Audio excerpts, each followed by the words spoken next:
नमस्कार प्रेक्षकांनो, ठरलं तर मग या मालिकेच्या येणाऱ्या भागामध्ये जबरदस्त असा ट्विस्ट येणार आहे. तर प्रेक्षकांनो, आपण बघितलं इथे अर्जुनने कशा पद्धतीने साक्षी आणि प्रियाची वाट लावलेली असते. साक्षी आणि प्रियामध्ये भांडण लावून इथे प्रियाच्या तोंडून सत्य वधून घेतलेलं असतं की विलासचा खून हा साक्षीनेच केलाय, मधुभाऊंनी नाही. जेव्हा इथे आता स्वतः प्रिया साक्षीला म्हणत असते की दामिनी देशमुखवरती विश्वास ठेवू नको. दामिनी देशमुख मला त्या माकडिणीसारखी वाटते. तुला या प्रकरणामध्ये अडकवण्याचा प्रयत्न करते. ती माकडिणीची गोष्ट नाही का, जी पाण्यातून जात असताना जेव्हा नाकातोंडाशी पाणी येतं तेव्हा स्वतःच्याच बाळाला पायाखाली ठेवून ती स्वतःचा जीव वाचवते. त्या पद्धतीने दामिनी देशमुख तुला स्वतःचा गुन्हा कबूल करायला लावते आणि मग त्या प्रकरणामध्ये तुलाच अडकवेल आणि अर्जुन तुला इथे गुन्हेगार सिद्ध करेल आणि मधुभाऊंना निर्दोष असं प्रिया साक्षीला म्हणालेली असते. पण प्रेक्षकांनो, आता प्रियाने सुद्धा तेच केलंय.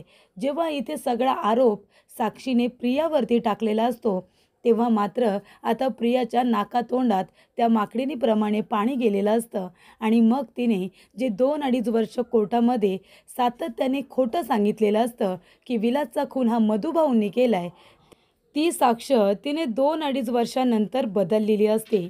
जेव्हा सगळा आरोप स्वतःवरती येतो तेव्हा मात्र तिने साक्षीला आता या सगळ्या गुन्ह्यामध्ये अडकवलेलं असतं.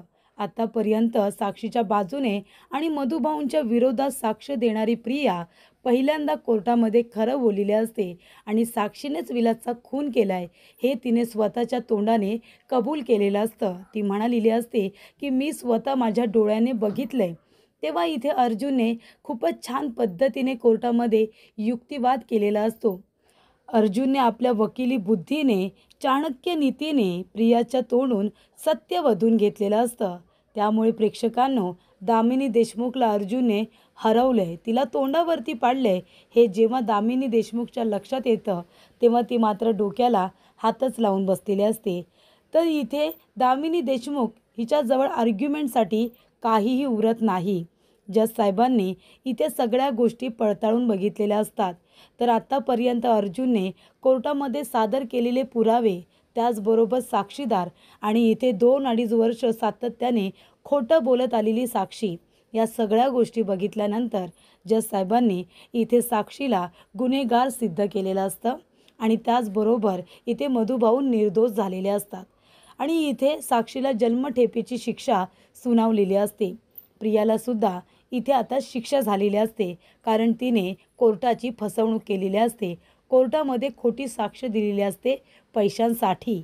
मग प्रेक्षकांनो, आता साक्षीला इथे शिक्षा झाल्यानंतर महिपत शिखरे काही गप्प बसणार का? इथे महिपत शिखरे आता चवताळलेला असतो आणि त्याने टोकाचं पाऊल उचललेलं असतं. साक्षीला शिक्षा मिळवून देणारा व्यक्ती कोण? तर अर्जुन सुभेदार. तेव्हा इथे आता महिपतने आपल्या माणसांना सांगून अर्जुनवरती गोळी चालवायला सांगितलेली असते आणि ती गोळी अर्जुनला लागायच्या आधी सायलीने अर्जुनवरचा वार स्वतः झेललेला असतो. ती गोळी आता अर्जुनला लागत नाही तर सायलीमध्ये येते आणि अर्जुनवरती आलेला वार ती स्वतः झेलते प्रेक्षकांनो. आणि अशा रीतीने इथे सायलीने आपलं सौभाग्य वाचवलेलं असतं आणि अर्जुनने इथे तिच्या वडिलांना सुखरूपरित्या इतक्या मोठ्या गुन्ह्यातून बाहेर काढलेलं असतं. त्याचा जीव तिने पुन्हा एकदा वाचवलेला असतो. तर प्रेक्षकांनो, इथे अर्जुन धावत पडत सायलीला हॉस्पिटलला घेऊन जातो आणि तिच्यावरती ट्रीटमेंट झाल्यानंतर सायलीला जी गोळी लागलेली असते ती गोळी आता काढण्यात आलेली असते आणि प्रेक्षकांनो, इथे सायलीचा जीव हा वाचलेला असतो. तर प्रेक्षकांनो, येणाऱ्या भागामध्ये कशा पद्धतीने या गोष्टी घडत जातात आपण सविस्तरपणे बघूया. तर प्रेक्षकांनो, जज साहेबांनी निकाल जाहीर केलाय की साक्षी शिकरे ही गुन्हेगार आहे आणि प्रिया मधुकर सुद्धा गुन्हेगार आहे, कारण दोघींनी मिळून हा गुन्हा लपवण्याचा प्रयत्न केला आणि एका निर्दोष व्यक्तीला विनाकारण या सगळ्यामध्ये अडकवलं. तर इथे प्रियाने निर्दोष मधुभाऊंना विनाकारण या प्रकरणामध्ये फसवलेलं असतं आणि तसे पुरावेसुद्धा अर्जुनने कोर्टामध्ये सादर केलेले असतात. इथे प्रिया कशा पद्धतीने गुन्हेगार आहे, कसे तिने फिंगरप्रिंट्सचे निशाण पुसले, या सगळ्या गोष्टी अर्जुनने कोर्टामध्ये अगदी रितसरपणे सिद्ध केलेल्या असतात. म्हणजे इथे अर्जुनला जो काही हा महिना दिला होता, 1 महिना तो अर्जुनच्या पथ्यावरतीच पडला होता. कारण जे त्याने 2 वर्षामध्ये करून दाखवलं नाही, ते त्याने 1 महिन्यामध्ये करून दाखवलं. दामिनी देशमुखने हा जो काही प्लॅन केला होता अर्जुनला अडकवण्यासाठी, त्या प्लॅनमध्ये ती स्वतःच फसलेली असते. तर इथे अर्जुनने 1 महिन्यातला प्रत्येक दिवस यशाच्या शिखरापर्यंत नेऊन पोचवत शेवटीला ही केस तो जिंकलेला असतो आणि दामिनी देशमुख धाडकन तोंडावरती पडलेली असते. तर प्रेक्षकांनो, दामिनी देशमुखने साक्षीला सांगितलेलं असतं की सगळा आळ प्रियावरती लोटून मोकळं व्हायचं. अर्जुनला माहिती आहे की पुढे जाऊन असं कधी ना कधीतरी होणारच आहे आणि प्रियाचं व्यक्तिमत्व सायलीकडून अर्जुनला कळलेलं असतं. जेव्हा इथे कुठलाही आरोप प्रियापर्यंत येतो, तेव्हा प्रिया सगळा आरोप दुसऱ्यावरती ढकलून मोकळी होते आणि तसंच काहीसं ती कोर्टातसुद्धा करेल हे अर्जुनला माहिती असतं. म्हणूनच अर्जुनने कोर्टामध्ये एक युक्ती केलेली असते. त्याने आता प्रियालाच विटनेस बॉक्समध्ये उभं केलेलं असतं आणि तिच्यावरती सगळे आरोप टाकून मोकळा झालेला असतो. तो म्हणतो की बरोबर सिनेमाला तू सगळ्यांना घेऊन गेलीस आणि तू विलासबरोबर घरी आलीस. म्हणजे तेव्हाच घरी आल्यानंतर तुला ते प्रॉपर्टीचे पेपर चोरायचे होते ना, साक्षीला मदत करायची होती आणि त्याचबरोबर विलासकडे जो पैसा होता तो सुद्धा तुला चोरायचा होता. कारण साक्षी शिकरे हिने तुला उसने दिलेले पैसे ती परत मागत होती आणि तुझ्याकडे तर तिला द्यायला पैसे नव्हते. म्हणून विलासकडे जे पैसे होते ते तुला हवे होते. म्हणूनच त्याच्याबरोबर एकटी घरी आलीस ना, पोटदुखीचं नाटक करून. आणि जेव्हा विलास तुला पैसे देत नाही आहे म्हणूनच तू त्याला गोळी मारलीस आणि मग तू एका वेळी एक नाही तर एका वेळी तू 2 खून केलेस प्रिया. 2 खून. एकतर तू विलासला गोळी मारलीस आणि मधुभाऊनी तुला गोळी मारताना बघितलं तर तू त्यांच्या डोक्यामध्ये फ्लॉवर पॉट मारलास, बरोबर ना? तेव्हा प्रिया म्हणते नाही हे सगळं खोटं आहे. अर्जुन म्हणतो खोटं नाही आहे, हे फॉरेन्सिक रिपोर्ट आलेत. फॉरेन्सिक लॅबमधून तुझ्या फिंगरप्रिंट्सचे रिपोर्ट आलेत. तर ज्या फ्लॉवर पॉटने तू मधुभाऊंच्या डोक्यामध्ये अटॅक केला होतास ना, त्याच्यावरती तुझ्या हाताचे ठसे आहेत, बरोबर की नाही? म्हणूनच तू त्यांच्या डोक्यामध्ये तो फ्लॉवर पॉट मारलास ना, कारण त्याने तुला हा खून करताना बघितलं. तेव्हा हा खून तूच केला आहेस प्रिया, हे आता सिद्ध झालं आहे. म्हणून तू या प्रकरणामध्ये मधुभाऊंना अडकवतेस. नाहीतर आय विटनेस म्हणून तुझ्यावरती विश्वास का ठेवला जाईल? हा खून तू स्वतःच्या डोळ्याने होताना बघितलंयस असं तू म्हणतेस. खोटं कशावरून बोलत नाही आहेस? म्हणजे खून तू केलास पण मधुभाऊंना अडकवलंस. तेव्हा इथे प्रिया घाबरते. तिला असं वाटतं की अच्छा, म्हणजे ह्या साक्षीने मला अडकवलं. आता माझं काही खरं नाही आहे. मधुभाऊंच्या विरोधात खोटं बोलून मी माझ्याच पायावरती धोंडा पाडून घेतला आहे. आता माझं काही खरं नाही. जन्मठेपेला साक्षी नाही तर मीच जाणार. दामिनी देशमुख हसत असते. तिला असं वाटतं अरे वा, अर्जुनने आता सगळा आरोप प्रियावरती टाकलाय. प्रियाच गुन्हेगार आहे असं सिद्ध होईल. म्हणजे तिकडे मधुभाऊ निर्दोष होतील, इकडे साक्षी शिखरे निर्दोष होईल.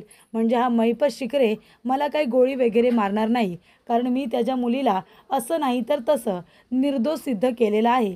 प्रियाला अडकवायचं आहे तर अडकव बाबा, प्रियाला इथे शिक्षा होऊ दे असं दामिनीला सुद्धा वाटत असतं. पण इथे प्रिया काही अडकते का?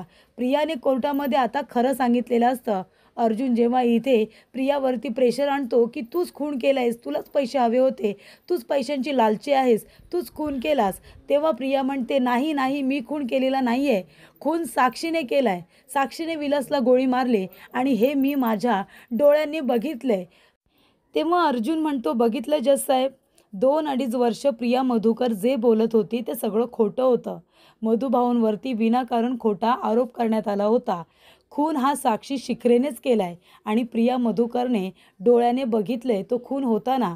पण त्यावेळेला पैशांसाठी तिने साक्षीच्या विरोधात साक्ष न देता मधुभाऊंच्या विरोधात साक्ष दिली आणि मधुभाऊंना इनोसंट असून सुद्धा या प्रकरणामध्ये फसवलं असं अर्जुनने सिद्ध केलेलं असतं.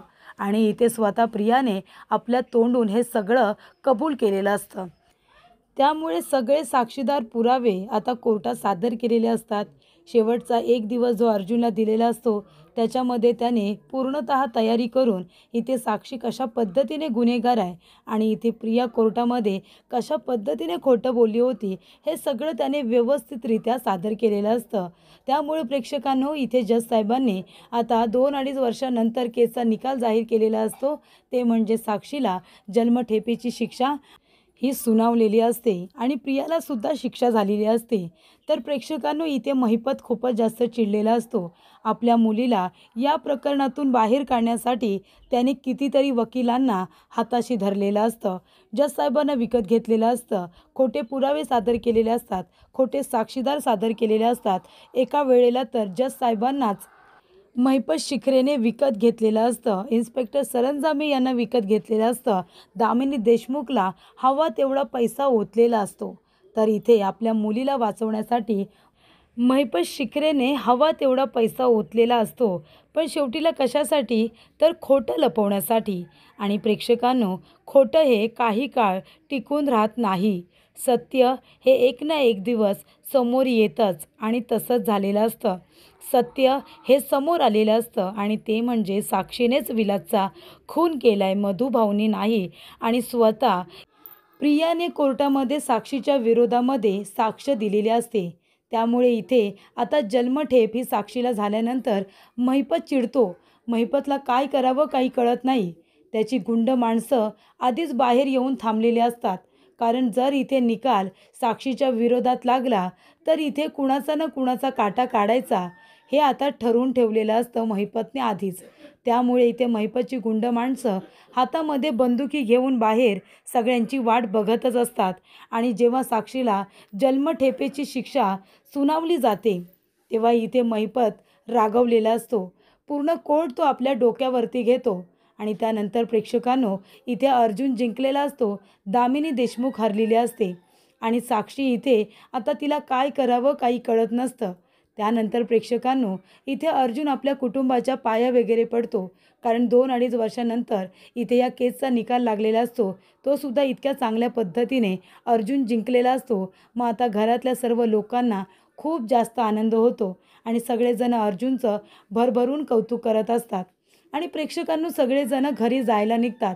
महिपत अर्जुनकडे रागाने बघत असतो आणि आपल्या माणसाला खुणावतो. तेव्हा इथे एक गुंड माणूस अर्जुनला गोळी मारायला जातो. त्याच्यावरती बंदूक ताणूनच तो गाडीमध्ये बसलेला असतो. सायलीचं लक्ष जातं आणि अर्जुनला लागणारी गोळी सायली आता स्वतःवरती झेलते. आणि प्रेक्षकांनो ती गोळी सायलीला लागलेली असते.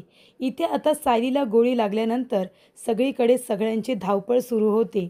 महिपतच्या माणसाने गोळी मारलेली असते अर्जुनला, पण ती लागलेली असते सायलीला. त्यामुळे ते लोक आपली गाडी घेऊन लगेचच तिथून पळ काढतात. हे कारस्थान अर्जुनला समजलेलं असतं की महिपतचंच आहे. कारण महिपतच्या मुलीला शिक्षा झालेली असते. त्यामुळे तो चवताळलेला असतो आणि म्हणूनच त्याच्या माणसांनी अर्जुनवरती गोळी चालवलेली असते. पण इथे सायलीने आता बायको असल्याचं कर्तव्य पूर्ण केलेलं असतं. अर्जुनजवळ महिपतची दुश्मनी झालेली असते. कारण अर्जुनने मधुभाऊंची केस घेतलेली असते याची अर्जुनला आणि त्याचबरोबर सायलीला जाणीव असते. पण अर्जुनने कधीही बोलून दाखवलेली नसते. त्यानंतर प्रेक्षकांनो इथे सायलीला गोळी लागल्यानंतर सगळेजण खूपच जास्त टेन्शनमध्ये येतात. अर्जुन सायलीला उचलतो, गाडीमध्ये टाकतो आणि सरळ तिला हॉस्पिटलला घेऊन जातो. हॉस्पिटलला नेल्यानंतर सायलीवरती लगेचच ट्रीटमेंट सुरू होते. आणि सायलीच्या हाताला जी गोळी लागलेली असते ती काढण्याचा प्रयत्न केला जातो. इथे मोठमोठ्या डॉक्टरांना बोलावलेलं असतं आणि हाताला लागलेली गोळी काढली जाते. व्यवस्थितरित्या आता काढली जाते. इथे सायलीची तब्येत आता ठीक झालेली असते. 24 तासाच्या आत सायली शुद्धीवरती येईल असं डॉक्टरांनी सांगितलेलं असतं. पण प्रेक्षकांनो इथे अर्जुनला कळलेलं असतं की हे कारस्थान महिपतचं आहे. कारण त्याच्या मुलीला शिक्षा झाल्यानंतर महिपत चवताळणार हे अर्जुनला माहिती असतं. त्या साक्षीला वाचवण्यासाठी महिपतने किती आणि काय काय केलं हे अर्जुनला बरोबर माहिती असतं. पण प्रेक्षकांनो इथे महिपतने केलेला अर्जुनवरचा वार सायलीने झेलल्यामुळे पूर्णाजी कल्पना यांना खूपच जास्त आनंद होतो. त्यांना कळतं की आपण कुठेतरी चुकलो सायलीला ओळखायला. पण इथे सायलीने प्रत्येक वेळेला आपल्या घरातल्या लोकांचा अर्जुनचा विचार नेहमीच केलेला आहे आणि त्यामुळे प्रेक्षकांनो कल्पनाच्या मनामध्ये जो काही सायलीबद्दलचा राग असतो तो सुद्धा बाजूला होतो आणि इथे अस्मिताला सुद्धा कळतं की प्रिया एक नंबरची खोटारडी आहे आणि सायली ही चांगली होती आणि चांगली आहे. त्यामुळे अस्मिताच्या मनामध्ये सुद्धा सायलीबद्दलचा जो काही राग तिरस्कार असतो तो बाजूला झालेला असतो. तर अशा रीतीने प्रेक्षकांनो इथे सायलीने शेवटीला आपल्या कुटुंबाचं मन हे जिंकत पुन्हा एकदा सुभेदारांची सून म्हणून आणि अर्जुनची बायको म्हणून तिने आपलं कर्तव्य इथे आता बजावलेलं असतं. तिने इथे अर्जुनचा जीव वाचवत सगळ्यांच्या मनामध्ये पुन्हा एकदा जागा निर्माण केलेली असते.